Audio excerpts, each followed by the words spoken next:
Lorraine, tu te souviens du féminicide d'Angélique Claire? Elle avait été tuée par son ex-compagnon le 11 juin 2021, elle avait 32 ans. Oui, oui, bien sûr, je m'en rappelle, on avait couvert l'affaire ensemble. On a été sur les lieux du crime, elle a été assassinée sur le parking en face de chez elle, à Moneto, dans Lyon. Elle était en train d'installer son fils sur le siège auto. Quand son ex-conjoint est arrivé avec un fusil de chasse, il était chasseur et il a assassiné. Bah figure-toi qu'il a fait appel. Ah bon? Mais pourtant, il avait reconnu au procès sa culpabilité. Il a eu 27 ans de réclusion criminelle. Bah la famille vient de me recontacter, ce sera jugé au tribunal de Paris en avril prochain.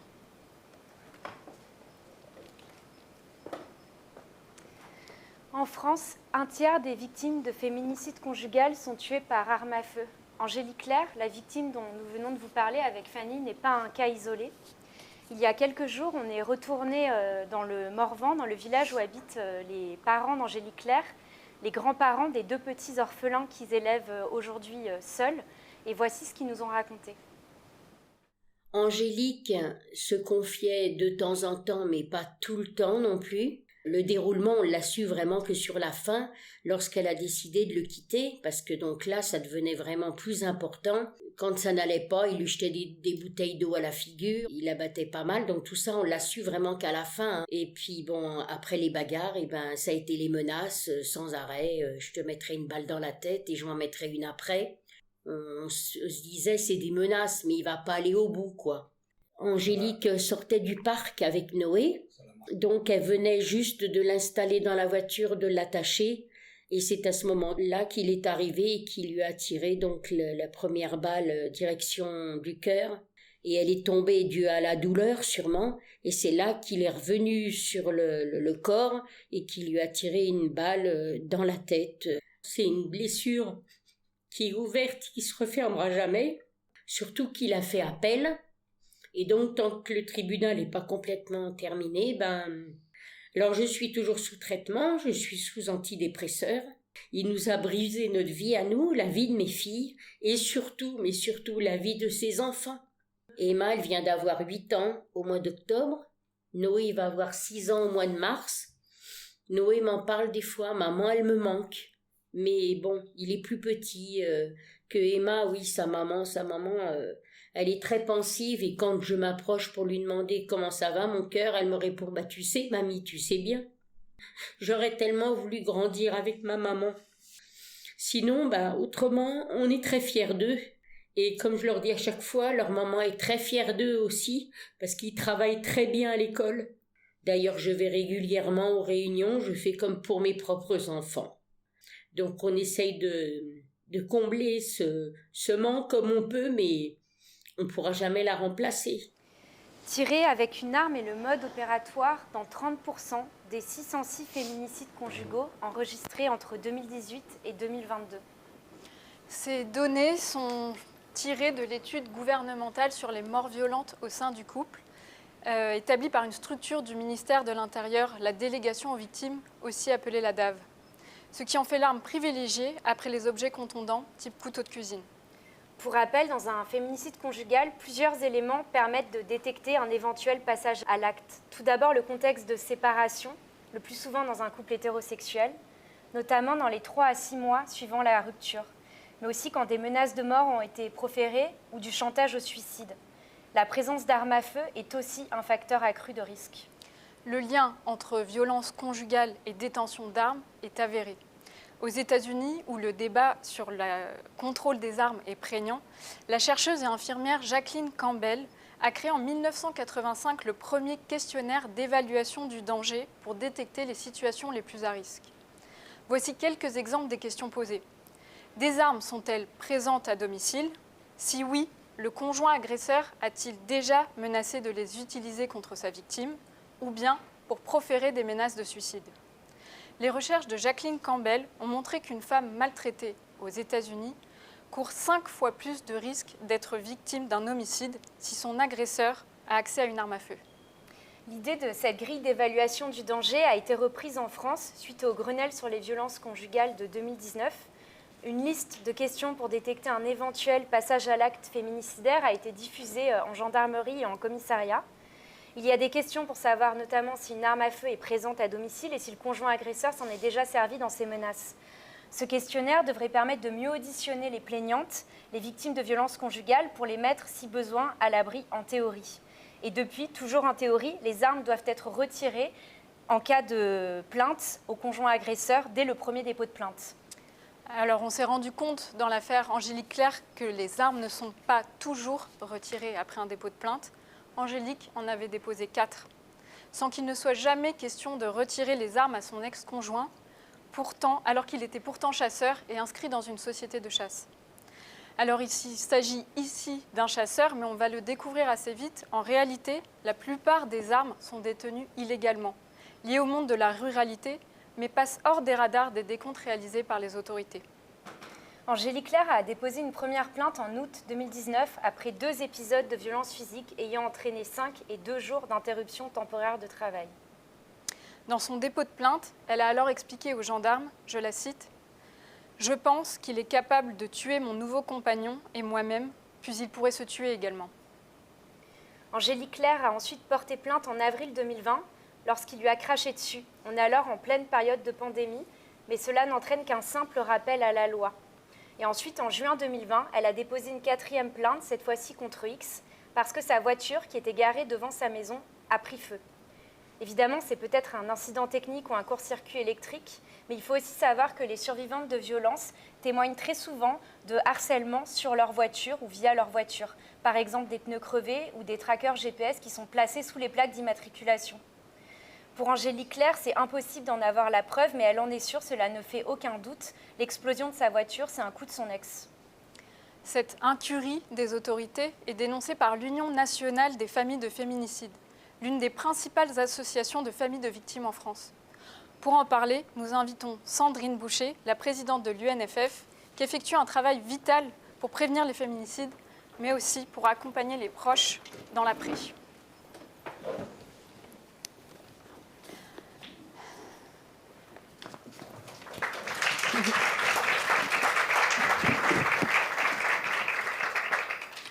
Bonsoir Sandrine Boucher. Alors l'UNFF s'est créée au moment du Grenelle de 2019 pour faire entendre les voix de ces familles et exercer un véritable travail de plaidoyer auprès des pouvoirs publics pour améliorer la prévention, notamment en matière d'armes à feu.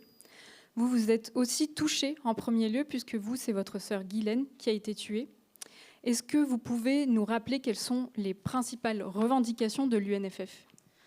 Les principales revendications, c'est déjà la création d'un statut de victime pour les familles, un peu à l'instar des victimes de terrorisme, parce que nous sommes victimes de terrorisme familial, on ne va pas se mentir, et plus particulièrement un statut pour les enfants. Depuis 4 ans, on réclame vraiment un statut de victime pour ces enfants, parce qu'on l'a entendu dans le témoignage de cette grand-mère, les enfants sont vraiment laissés à l'abandon. Merci Sandrine et merci aussi pour vos mots pour cette famille.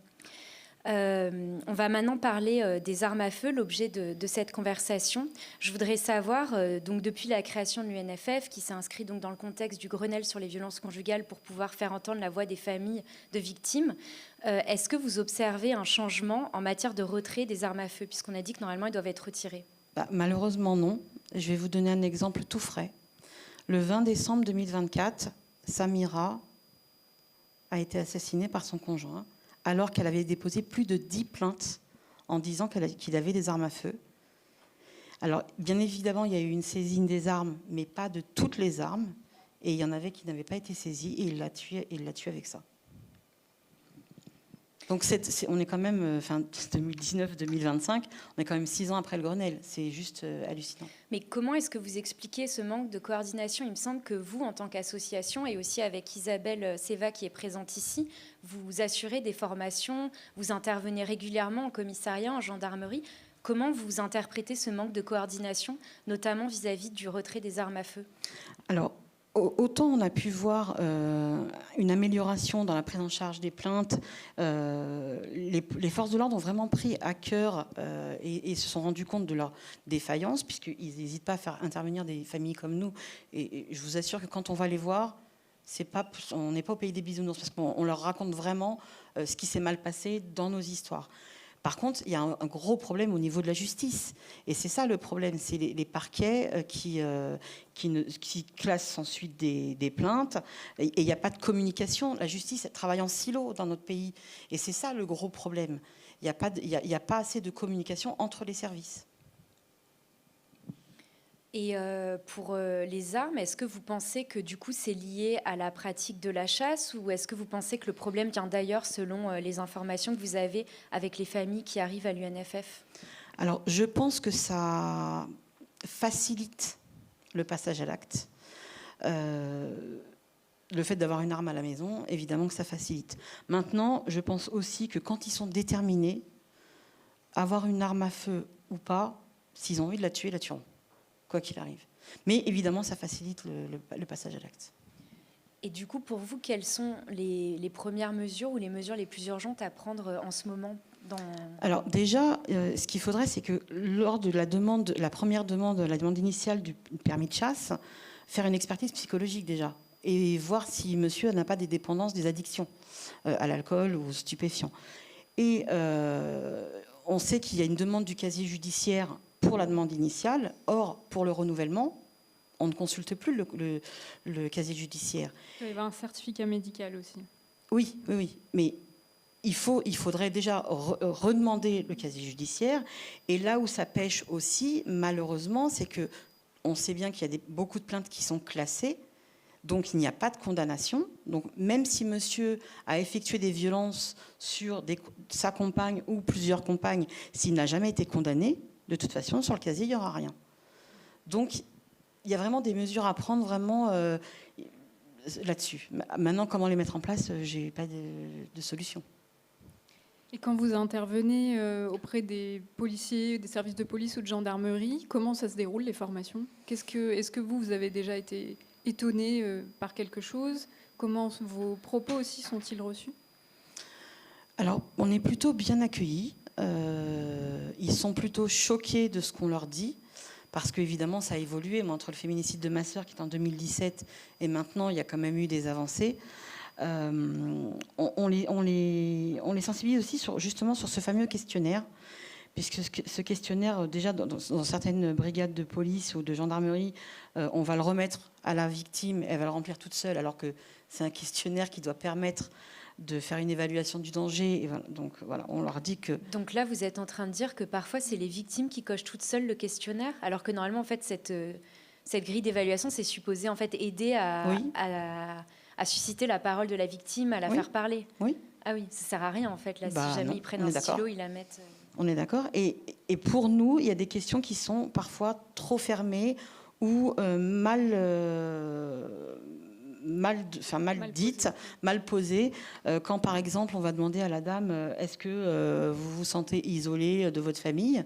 Si madame a pris l'habitude d'avoir qu'une fois par an, au jour de l'an, le bonne année de ses parents, bah pour elle, elle n'est pas isolée, c'est son quotidien. Alors que si on va demander à madame, c'est quand la dernière fois que vous avez eu des nouvelles de votre frère, de votre sœur, vous voyez, ça permet quand même d'analyser un peu l'isolement de la victime. Et puis, il y a aussi, nous, des questions qui nous paraissent primordiales et qui sont des signaux forts dans le passage à l'acte, c'est si monsieur a fait du chantage au suicide, par exemple. Pour eux, c'est une question lambda. Pour nous, c'est une question, mais primordiale. Parce que très souvent, dans beaucoup de féminicides, il y a eu du chantage au suicide pour culpabiliser la victime pour pas qu'elle parte. Donc ça, c'est un signal extrêmement fort dans le passage à l'acte du féminicide. Donc c'est vraiment sur des points comme ça qu'on va les sensibiliser. Et puis sur l'annonce du décès aussi, parce qu'il y a encore beaucoup de progrès à faire sur l'annonce. Vous pouvez nous en parler ? Oui, l'annonce du décès, vous pouvez la prendre au détour d'une audition. Enfin, moi, je suis désolée, je vais peut-être choquer un peu les gens, ma sœur a été immolée. Donc moi, j'ai pensé à un incendie domestique.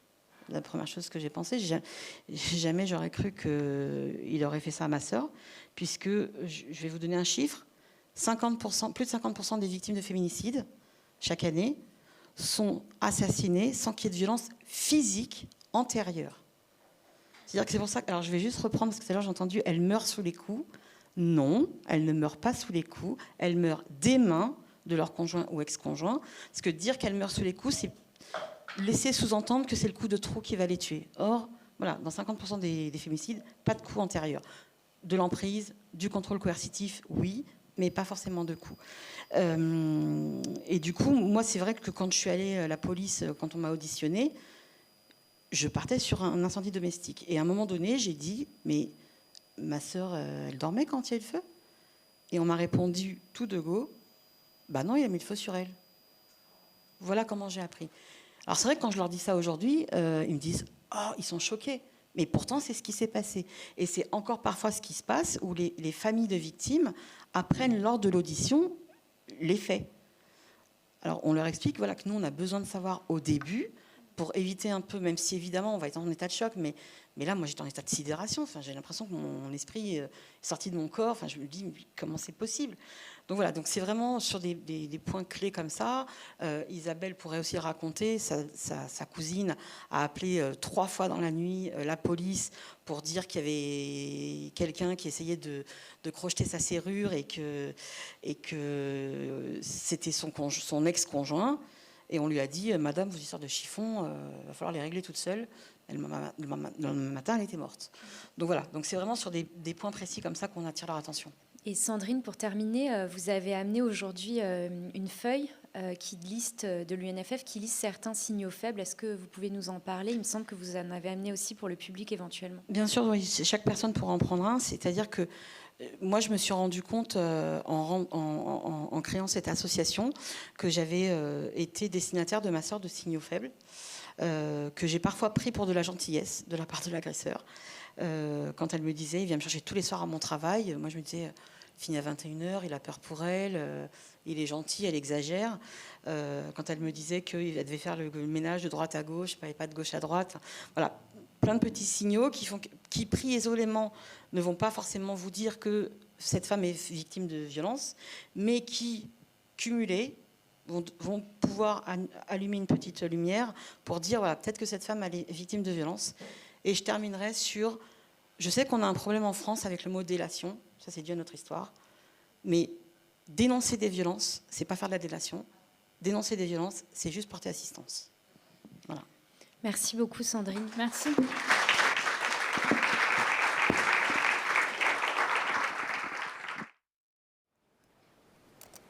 Fanny, regarde sur le Drive. Depuis 2020, le rapport ministériel sur les morts violentes au sein du couple mentionne chaque année si une arme est liée à un féminicide conjugal et si elle était détenue légalement ou pas. Mais derrière ce chiffre, je trouve aucune précision sur le profil de l'auteur. Par exemple, est-ce que c'est un chasseur, un tireur sportif, un membre des forces de l'ordre? On ne peut pas savoir. Oui, j'ai vu ça. J'ai contacté les statisticiens de ce rapport de la DAV. Ils ne sont pas en mesure de nous donner davantage d'informations. Non pas parce qu'ils ne le veulent pas, mais parce qu'ils ne le peuvent pas. Ils invoquent l'absence de remontée d'informations de la justice et de la police. Ok, de mon côté, j'ai appelé Interstat, le service statistique ministériel de la sécurité intérieure. Ils diffusent chaque année une étude globale sur les crimes en France et c'est la même impasse. Ils ne sont pas en mesure de nous renseigner. Dans ce cas, je crois qu'on ne va pas avoir le choix. On n'a plus qu'à créer notre propre base de données. Dans quoi on s'embarque? Nous ne le savions pas encore, mais ce travail va nous occuper pendant presque une année. Au final, sur les 606 féminicides conjugaux perpétrés en France de 2018 à 2022, on a identifié 168 féminicides commis par une arme à feu, toujours sur la même période, donc de 2018 à 2022. Cette enquête a fait la une de La Chronique, le magazine des droits humains d'Amnesty International en décembre 2023. Pour établir ces données, nous avons mené un véritable travail de fourmi. Nous avons épluché des dizaines et des dizaines d'actes de décès en ligne. Nous avons contacté des mairies dans lesquelles ont eu lieu ces affaires, des avocats, des gendarmeries et des proches de victimes. Nous avons également épluché la presse locale et notamment les articles relayés par les bénévoles de la page Facebook « Féminicide par compagnon ou par ex », ainsi que celui de l'interorga des féminicides impulsé notamment par le collectif féministe Nous Toutes. On a aussi contacté pendant des mois les parquets, on a écrit à tous les procureurs en déclinant l'adresse mail type du ministère de la Justice grâce au nom glané sur Internet. On a contacté au total une centaine de procureurs et on a demandé à chaque fois des éléments sur le modèle de l'arme utilisée, le profil des meurtriers et les éventuels antécédents de violences conjugales. On s'est pris beaucoup de portes fermées. Une procureure nous a même expliqué s'être rassurée auprès de ses collègues procureurs qu'ils ne nous avaient pas non plus donné suite. Certains parquets, au contraire, auraient bien aimé être en mesure de répondre à nos demandes. Au final, seule une vingtaine de parquets ont répondu favorablement, souvent par l'intermédiaire des pôles vifs violences intrafamiliales. Ces croisements d'informations nous ont permis d'établir la première base de données française retraçant l'origine des armes et le profil des meurtriers. Ce qui nous a sauté aux yeux, c'est que près de 70% des cas de féminicide perpétrés par arme à feu ne sont pas jugés parce que l'homme se suicide à l'issue du passage à l'acte. Les armes répertoriées par nos soins sont souvent associées à l'univers de la chasse et de la ruralité, avec une prégnance de carabines 22 longs rifles et de fusils calibre 12. La pratique de la chasse est le premier motif à un droit au port d'armes pour les civils dans la législation française. La Fédération nationale de chasseurs enregistre plus de 5 millions de porteurs de permis. Dans notre base de données, nous avons identifié 35% de chasseurs, à l'instar de l'ex-conjoint d'Angélique Claire, et par chasseur, on entend chasseurs actuels ou anciens chasseurs. Près d'un tiers donc, des féminicides par arme à feu commis entre 2018 et 2022 sont le fait de chasseurs. Nous avons aussi cherché les profils de tireurs sportifs, puisque la Fédération française de tir enregistre 250 000 licenciés. On en a retrouvé 8% de tireurs sportifs dans notre base de données. On a aussi recensé 6% de féminicides par arme à feu perpétrés par des membres des forces de sécurité intérieure qui pourraient donc être dotés d'armes de service. Pour le reste, soit près de la moitié, ces hommes n'avaient aucune raison évidente de posséder une arme à feu. Mais comment est-ce possible pour ces hommes d'avoir une arme ? Il nous semblait que la France avait l'une des législations les plus restrictives en matière d'armes à feu. Dans l'ensemble, les armes qui servent ici à tuer ne relèvent pas du grand banditisme ou du trafic d'armes organisé. Elles ont plutôt été trouvées via le bouche à oreille, achetées dans un vide-grenier, voire même sur Internet. Le frère d'une victime, par exemple, nous a raconté comment son ancien beau-frère s'était procuré un fusil sur un site qui s'appelle marché.fr pour tuer sa compagne. Marché.fr, c'est un site de petites annonces où on peut acheter par exemple une voiture, une machine à coudre, mais où on peut aussi trouver à la revente des armes, telles que ce calibre 12, vendu 400 €, ou bien cet internaute qui cherche à échanger un vélo de course contre un fusil. L'autre cas de figure typique, c'est l'héritage familial, ou l'acquisition à une époque où la législation était plus souple, ce que les autorités regroupent sous l'étiquette un peu fourre-tout d'armes du grenier, le plus souvent des fusils ou des carabines. Ce sont des antiquités héritées d'aïeux qui reposent dans les foyers et deviennent des armes d'opportunité quand le schéma criminel se concrétise. Il est difficile de donner un nombre précis, mais il y aurait entre 5 et 10 millions d'armes civiles détenues illégalement en France, selon l'Union française des amateurs d'armes.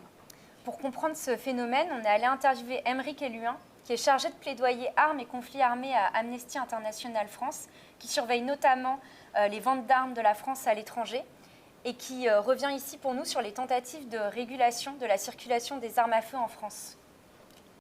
Quand on parle d'armes à feu, il faut savoir de quoi on parle et avoir accès à l'information.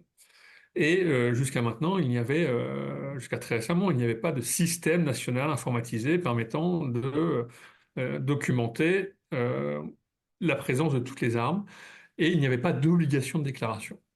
Ce qui est si bien que, parce que vous n'êtes pas obligé de déclarer des armes jusqu'à une certaine époque, beaucoup d'armes passent en dessous du radar. Oui, on a vu que la part d'armes non déclarées a décru ces dernières années, passant de 36% des féminicides conjugaux en 2019 à 21% de ces crimes en 2022. La campagne nationale d'abandon des armes du 25 novembre au 2 décembre 2022 par le ministère de l'Intérieur a-t-elle porté ses fruits, selon vous ?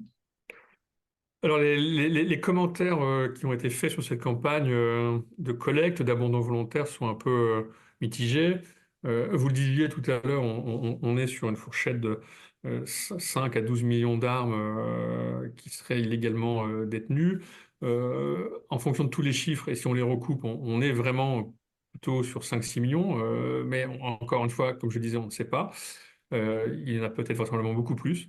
Peut-être 20 millions, on ne sait pas. Et donc, la collecte d'armes qui a eu lieu a connu des résultats un peu mitigés. Pourquoi? Parce que au terme du bilan, on aurait récolté, les forces de sécurité engagées auraient récolté 150 000 armes et 2 millions de munitions, à peu près. Et parmi les armes qui ont été collectées figurent énormément, par exemple, d'anciennes armes. Et c'est ça qui est incroyable, c'est beaucoup d'armes de la Seconde Guerre mondiale. Des MG42 allemandes, des mitraillettes Sten américaines, des fusils Mauser de la Première Guerre mondiale, etc.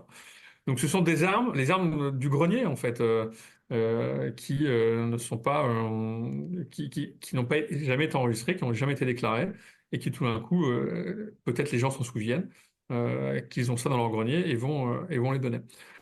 150 000 armes collectées, autrement dit une goutte d'eau. On va maintenant vous parler de cette arme, un fusil à pompe Maverick Arms. Le 17 décembre 2020, à Thonon, dans le Val d'Oise, près de Paris, Dominique G s'est emparé de cette arme pour tuer Cécile Piquet, son ex-conjointe.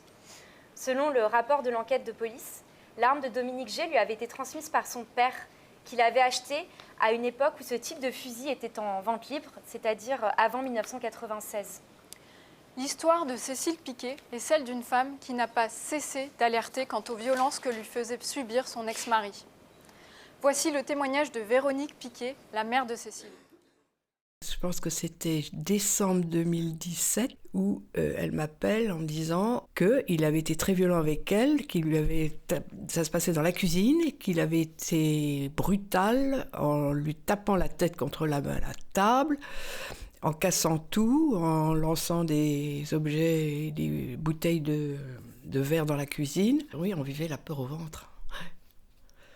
Alors il menaçait de mort beaucoup, Cécile. Ah oui, des menaces de mort, et mon mari aussi l'a menacé. On savait qu'il avait cette carabine, donc on avait très peur de cette carabine et d'un coup fatal. Elle vivait dans la peur, et nous encore plus. Et le soir, on suppliait Cécile de rentrer à une heure décente. Elle restait jusqu'à point d'heure, 6h, 7h, souvent seule. Et donc tous les jours, mon mari la mettait en garde en disant « méfie-toi ».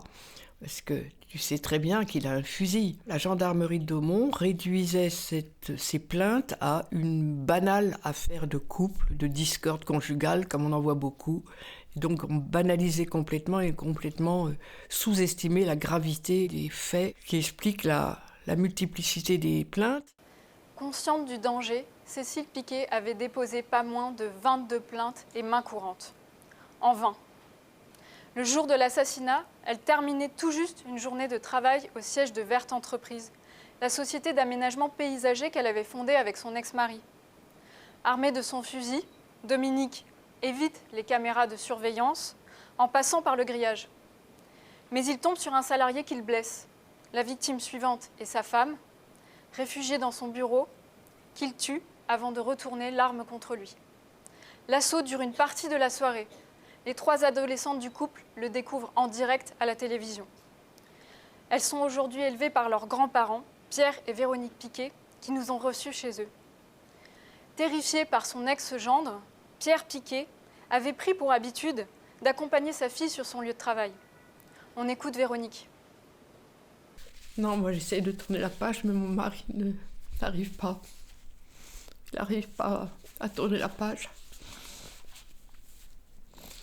Il a un sentiment de culpabilité énorme, alors qu'il a fait le maximum.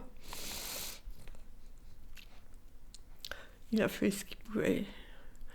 Il n'a pas réussi à dissuader sa fille. Elle a été très imprudente. Et puis, vous savez qu'on ne voulait pas de cette union. Alors, on ne voulait pas qu'elle se mette avec ce monsieur. Donc, c'est dur à avaler. On ne sait pas ce qu'il lui a pris. On ne sait pas. Est-ce qu'elle a été prise dans le filet? Parce que c'est un pervers, sûr. Sur le chemin qui mène à l'entrée de la maison des Piquet, il y a ce panneau avec un dessin de sanglier. Il est posé contre une haie et il annonce généralement qu'une chasse est en cours. Face à l'invasion répétée de sangliers dans le jardin des Piquet, leur ancien gendre, donc Dominique, était déjà venu les aider dans le passé armé de son fusil. Dans la famille Piquet, l'existence de cette arme a ensuite refait surface en novembre 2018, peu de temps après que Cécile se soit réfugiée chez ses parents avec les filles.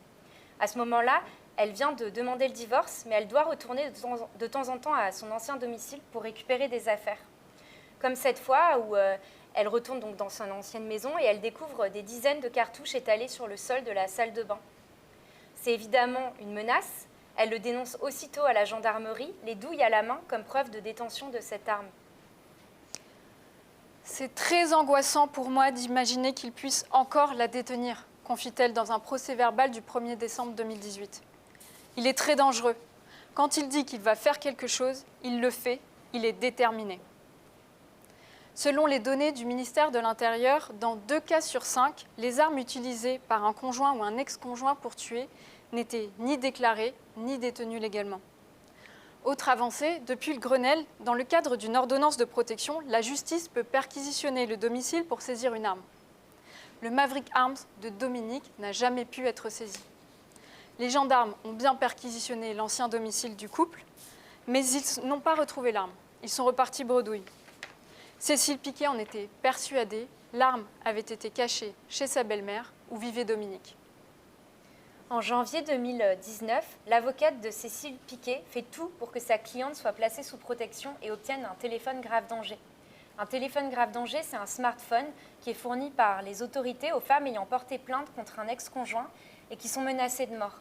Si elles déclenchent le téléphone, la police ou la gendarmerie peut les géolocaliser en un temps record, en général en quelques minutes, parce que ça signifie qu'elles subissent une attaque de l'ex-conjoint.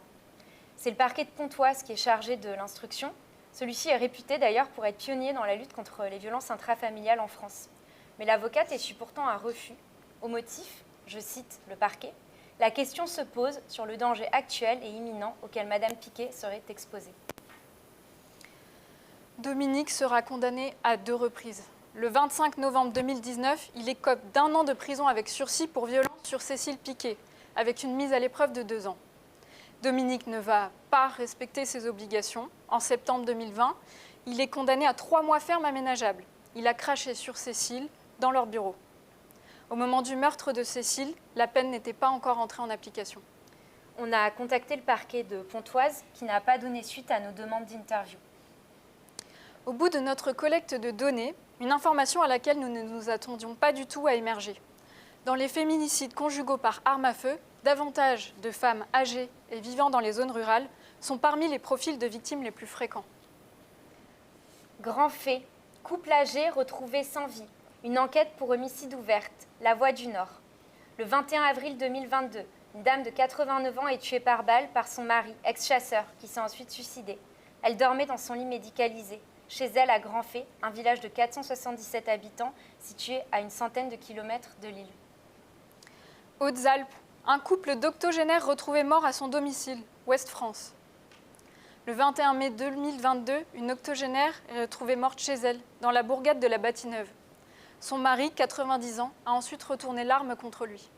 Marne, une nonagénaire atteinte d'Alzheimer tuée par son mari, Ouest-France.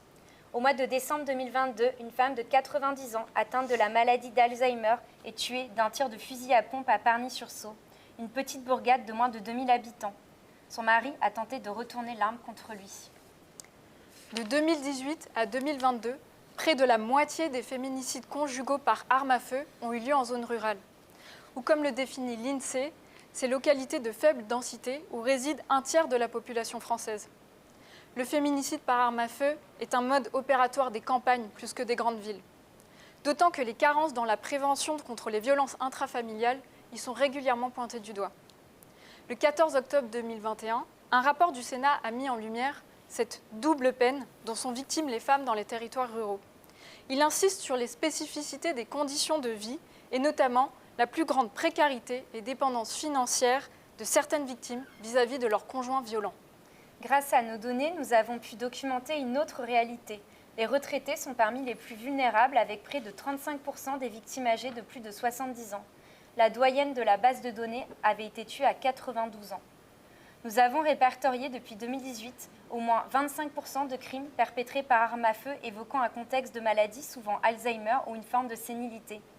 Chez les auteurs de plus de 70 ans, c'est même le premier mobile de passage à l'acte, selon les 2 derniers rapports sur les morts violentes au sein du couple. Mais le vocabulaire utilisé par les journaux et les autorités judiciaires et politiques pour aborder ces crimes participe à l'invisibilisation des victimes. Il y est question de suicide altruiste, d'un homme qui voulait, je cite, abréger ses souffrances. On peut aussi lire des expressions telles que, je cite, pacte suicidaire ou encore drame de la vieillesse.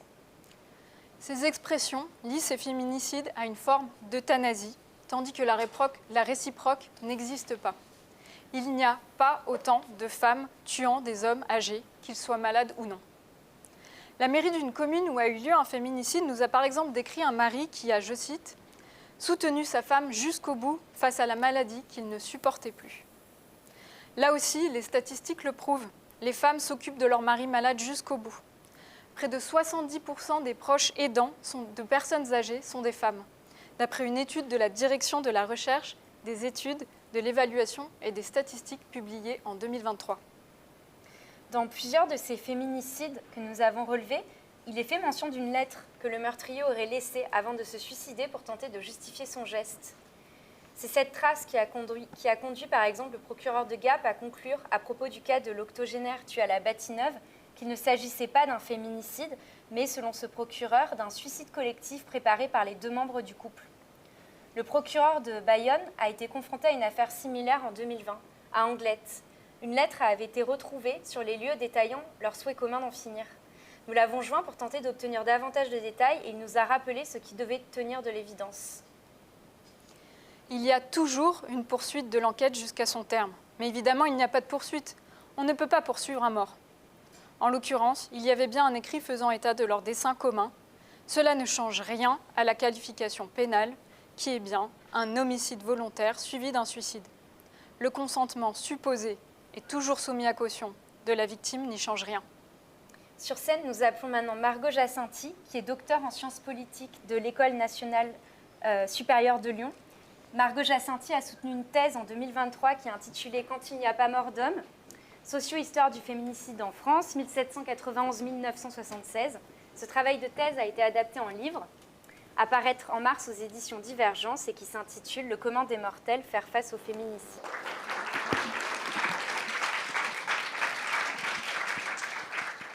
Margot Jacinthy, déjà merci beaucoup d'être présente. Comment interprétez-vous en tant que chercheuse cette vulnérabilité spécifique des femmes âgées ? Alors cette vulnérabilité, elle est effectivement liée à des questions de dépendance. Elle est effectivement liée à des questions de santé, mais en fait, les femmes âgées ne sont pas les seules personnes dépendantes dans ce pays, ni atteintes de maladies, etc. Donc pour moi, cette vulnérabilité, c'est surtout le regard qu'on pose sur elles, parce que ce sont des femmes qu'on ne va pas considérer comme victimes, potentielles victimes de violences conjugales. On a du mal, quand on pense à victime de violences conjugales, à se projeter une femme qui serait âgée. Alors il y a plusieurs raisons à ça, mais là on va dire qu'une des premières, c'est que en fait on estime que ce sont des femmes qui sont, alors je vais caricaturer, mais en fin de vie, et qu'en fait on ne va pas essayer de chercher, savoir si elles sont toujours, par exemple, en accord avec le conjoint avec lequel elles vivent. Donc on ne leur pose pas forcément de questions. On ne cherche pas à investiguer s'il y a des violences. Et surtout, on ne se dit pas, en fait, elle peut vouloir quitter son conjoint à 70 ans. Elle a vécu 40 ans peut-être avec lui, et donc, en fait, on ne va pas la faire changer, là, maintenant, de logement, etc. Donc, on ne va pas détecter ces violences, et on va surtout ne pas faire parler ces femmes âgées. Donc, on va construire vraiment une vulnérabilité, parce que finalement, en n'investiguant pas, on ne leur donne pas une parole, alors que potentiellement elles veulent peut-être partir. Et en fait, dans beaucoup de cas, quand même, on peut avoir mention d'une victime de 70 ans, de 80 ans, qui dit en fait, je veux quitter mon conjoint, je veux divorcer. Dans votre thèse, et donc dans le livre à paraître d'ici un mois aux éditions Divergence, vous élaborez en fait à partir de votre base de données qui, donc, je l'ai mentionné, s'étale de la post-révolution française jusqu'aux années 70 en France. Vous élaborez plusieurs typologies de féminicide et il y en a notamment une qui a retenu notre attention. C'est celle du féminicide crapuleux qui représente 18% de votre corpus.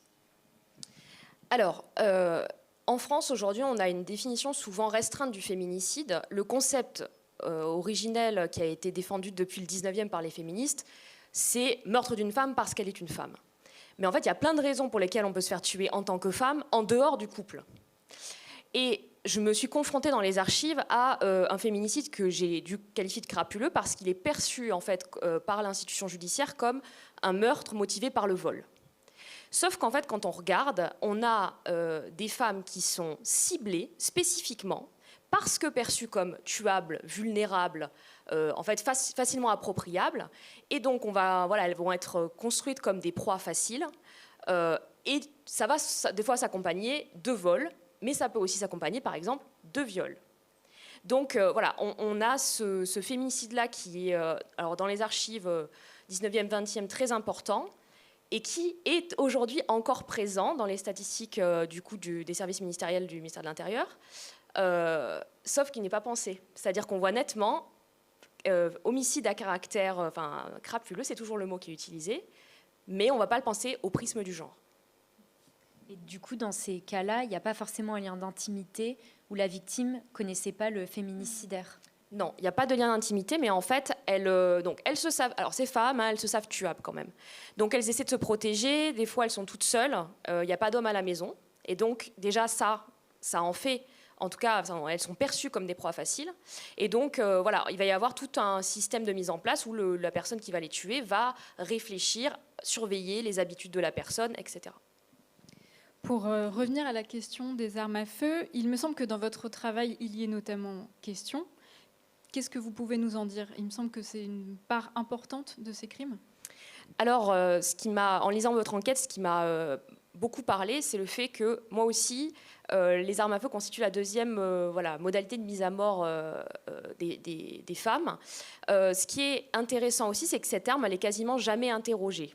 Alors, j'ai trouvé l'arme directement, le pistolet, dans le dossier d'archives, ce qui m'a quand même pas mal étonnée. Mais il ne va pas y avoir de recherche particulière sur cette arme, sauf s'il y a un doute sur qui a tiré. Au 19e, depuis le 19e même, il y a des lois qui sont censées encadrer en fait, cette propriété d'armes. Et parfois dans les dossiers, on va voir écrit, les questions qui sont posées au jury du cour d'assises, c'est Monsieur X a-t-il tué Madame X? Et parfois, en question subsidiaire, on va avoir était-il porteur d'une arme prohibée? Sauf que c'est une minorité de dossiers dans lesquels on va trouver cette question, alors que quand on regarde précisément dans les dossiers, la plupart des armes n'ont même pas elles ne sont pas déclarées, elles peuvent être prêtées. Et donc voilà, donc c'est une donnée qui est sous-estimée, sous-questionnée, en fait finalement comme s'il y avait une complaisance avec les armes à feu.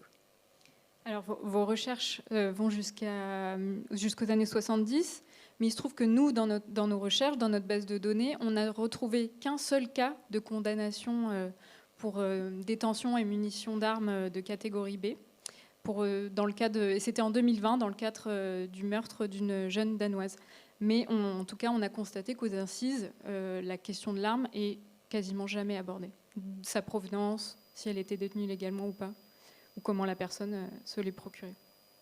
En quoi l'arme à feu, du coup, elle s'inscrit aussi dans ce système de contrôle des victimes de violences conjugales?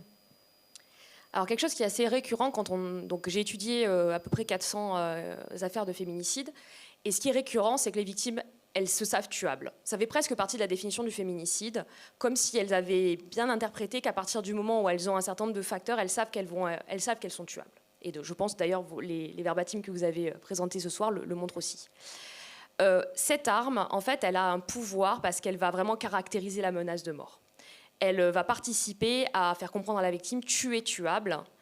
Je te montre et je peux passer à l'acte. Donc ça va un petit peu l'alerter, elle va essayer de faire des choses, et c'est en essayant de résister, d'agir, etc., que là on rentre dans un moment très compliqué. On parlait tout à l'heure des signaux faibles. La menace de mort est clairement aujourd'hui sous-estimée en France, et surtout quand on montre l'arme, je vais te tuer avec ce revolver qu'il y a dans cette armoire, et en fait c'est ce qu'il arrive. Donc en fait on a cette arme, elle a, accompagnée notamment de menaces, elle a vraiment un pouvoir de dire à la victime qu'elle est tuable, de la mettre en action et potentiellement en fait de rentrer dans un moment qui est dangerosité plus. Merci beaucoup Margot, merci. On vous retrouve tout à l'heure pour le débat. Merci beaucoup.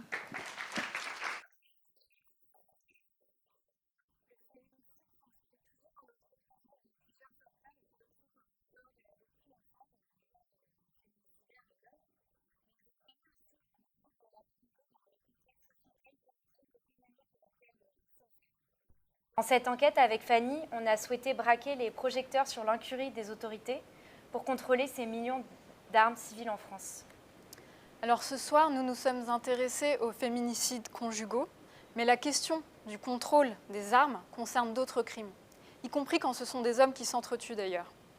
Dans tout type de meurtre par arme à feu, le contrôle et l'origine des armes doivent soulever des questions.